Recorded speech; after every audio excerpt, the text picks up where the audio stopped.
தேர்தல் காலத்தில் வாக்காளர்களுக்கு மதுபானங்களை விநியோகிக்கும் வேட்பாளர்கள் பாராளுமன்றத்திற்கு தெரிவு செய்யப்படின் அவர்களின் பாராளுமன்ற உறுப்புரிமையை சட்ட ரீதியாக செல்லுபடியற்றதாக்க முடியும் என தேர்தல்கள் ஆணையாளர் தெரிவிக்கின்றார்.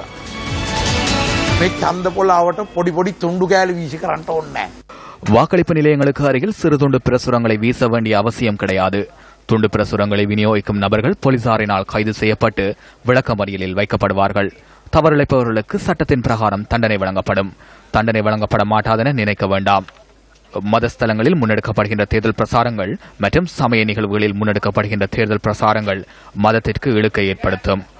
ஆசீர்வாதத்தை பெற்றுக் கொள்ளுங்கள், எனினும் குழுவாக செல்ல வேண்டாம். அதேபோன்று கூட்டங்களை நடாத்த வேண்டாம் என எமது சட்டத்தில் உள்ளது. நிச்சயமாக பாராளுமன்ற உறுப்பினர் பதவியை இழப்பதற்கு நேரிடும். கள்ளவாக்கு போடுதல், உபசரித்தல், அழுத்தங்களை பிரயோகித்தல் மற்றும் இலஞ்சம் வழங்கும் பட்சத்தில் வேட்பாளர் பட்டியலிலிருந்து நீக்கப்படுவார். நாம் தவறு என கருதுகின்ற சில விடயங்களை ஒரு புத்தகமாக தொகுத்து வெளியிட்டுள்ளோம். தவறு என கருதப்படும் விடயங்களில் விருந்துபசாரம் வழங்குதல், உணவுகளை வழங்குதல், குடிபானங்களை வழங்குதல், மதுபானங்களை வழங்குதல், வாகன அனுமதி பத்திரங்களை வழங்குதல், பணத்தை வழங்குதல், போக்குவரத்து வசதிகளை ஏற்படுத்தி கொடுத்தல் போன்றவற்றுக்கு எதிராக போலீசாருக்கு வழக்கு தொடர முடியும். இருப்பினும் சட்டமா அதிபரின் அனுமதி அவசியமாகும். தேர்தல் மனு ஒன்றினூடாக இந்த விடயங்கள் சட்டவிரோதமானது என நிரூபிக்க முடியுமானால் தண்டனை வழங்கப்படும். அவ்வாறான சந்தர்ப்பங்களில் வாக்களிப்பு நிலையங்களில் உள்ள அதிகாரிகளின் கடமை என்ன? வாக்களிப்பதற்காக வாக்குச்சாவடிக்கு செல்லும் போது அங்கு பொறுப்பதிகாரி ஒருவர் இருப்பார்.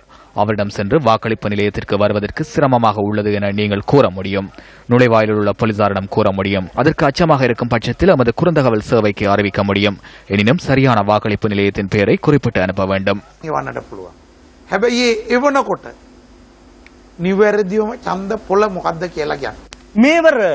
இம்முறை வேட்பாளர்கள் தமது சொத்து விவரங்களை வழங்கிய நடவடிக்கை திருப்தி அளிக்கின்றதா?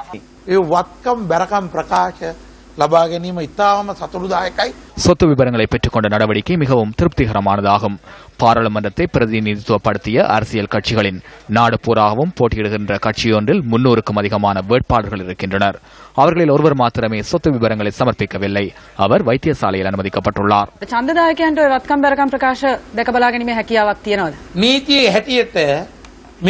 சட்டத்தின் பிரகாரம் 3 மாதங்கள் வரை இதனை வழங்க முடியும். தோல்வியடைந்தவர்கள் சமர்ப்பிக்கவில்லை என்றால் அவர்களுக்கு எதிராக வழக்கு தாக்கல் செய்யப்படும். பொதுமக்களுக்கு பார்வையிட வேண்டுமாயின் அவர்களிடம் கோரிக்கை விடுக்க வேண்டும். சொத்து விவரங்களை கட்சி இணையதளங்களில் பார்வையிடக்கூடிய வகையில் காட்சிப்படுத்தும் முறையை ஒரு கலாச்சாரமாக மாற்ற வேண்டும். அமைச்சர்கள் பயன்படுத்தப்படுகின்ற வாகனங்கள் தொடர்பில் புதிய சட்டம் ஒன்று கொண்டுவரப்பட்டது. வாகனங்களை பயன்படுத்துவதாயின் அவர்கள் பயன்படுத்தும் அரசு வாகனங்களுக்காக 1 லட்சம் ரூபாய் செலுத்துமாறு கூறப்பட்டது. பலர் செலுத்தியுள்ளனர். சிலர் 4 வாகனங்களை வைத்துக் கொண்டிருக்கின்றார்கள். அதில் 3 வாகனங்களுக்கு பணம் செலுத்தியுள்ளனர். ஒரு வாகனத்திற்கு செலுத்தவில்லை.